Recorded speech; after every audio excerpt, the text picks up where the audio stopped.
Baru-baru ini, sebuah video memperlihatkan koala, di mana koala yang diketahui banyak orang yakni koala baru yang berada di Kecamatan Kuala Baru.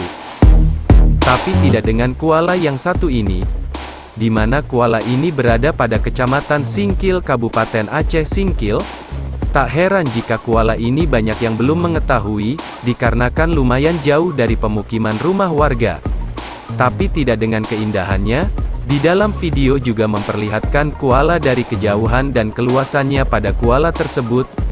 Video tersebut diambil dari atas menggunakan drone, dan diupload oleh akun channel YouTube Mengateham. Dia menyebutkan narasi, spot mancing muara Ujung Bawang Aceh Singkil.